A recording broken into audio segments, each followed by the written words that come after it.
జ్యోతుల్ శ్రీనివాస్ గారు, న్యూరాలజిస్ట్. నమస్కారం అండి. కూర్చోండి.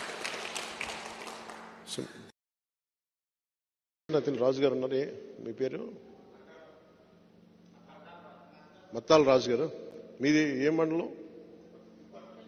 కొత్తపల్లి మండలం. మనస్ఫూర్తిగా మీ అందరికీ పేరు పేరున మీ అందరికీ మనస్ఫూర్తిగా ఆహ్వానిస్తున్నాను. నేను మీకు ఎక్కువ మాటలు చెప్పను. నేను ఒక దశాబ్దం నన్ను చూస్తూ ఉన్నారు. పిఠాపురం నియోజకవర్గాన్ని గెలిపించిన అంటారు. ఈరోజు నేను శక్తి పీఠమైన ఆ తల్లినే మీ ద్వారా అడుగుతున్నాను, నన్ను గెలిపించమని కోరుకుంటున్నాను. గెలుపు నా కోసమో కాదు, నేను పోరాటానికి నాకు మరింత బలం చేకూరుస్తుంది. ఉప్పాడలో ప్రతిసారి రోడ్డు కోతలకు గురై, ముఖ్యంగా మత్స్యకార కుటుంబాలు ఎంత నలుగుతున్నాయో తెలుసు.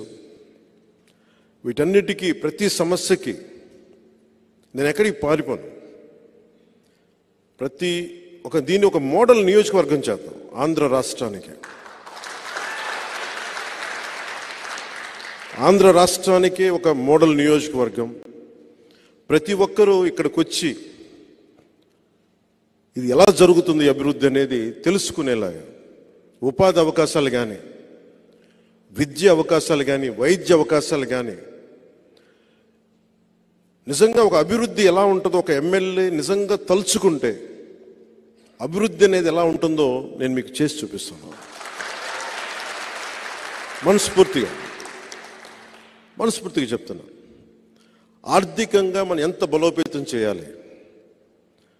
ఎక్కడ మహారాష్ట్ర నుంచి వచ్చి అక్కడ రైల్వే లైన్ అక్కడ ఇబ్బంది అవుతుంది, మహారాష్ట్ర నుంచి వచ్చే భక్తులకి దానివల్ల ఆదాయం ఎలా పెరగాలి, వీటన్నిటి మీద నాకు చాలా సమగ్రమైన అవగాహన ఉంది.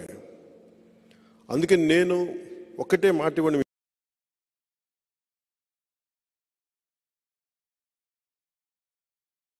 పెద్దలకి అందరికీ ఈ సభ తరపున చెప్తా ఉన్నాను. మొట్టమొదటి మాట, ఒకసారి నేను పని చేయటం మీరు ప్రారంభం చూస్తే మీరు నన్ను ఇంకెప్పటికీ వదలరు, అంత పని చేస్తాను.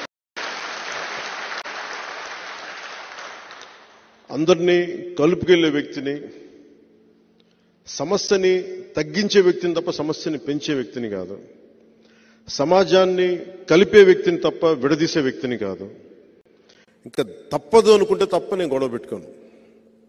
ఇలాంటి పరిస్థితుల్లో మీ అందరి సహకారాలు, దీవెనలు ప్రతి ఒక్కరికి కావాలి నాకు.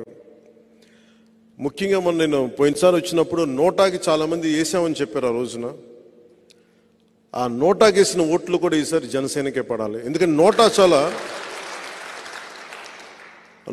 చాలా కోపం తెస్తారు ఓటు.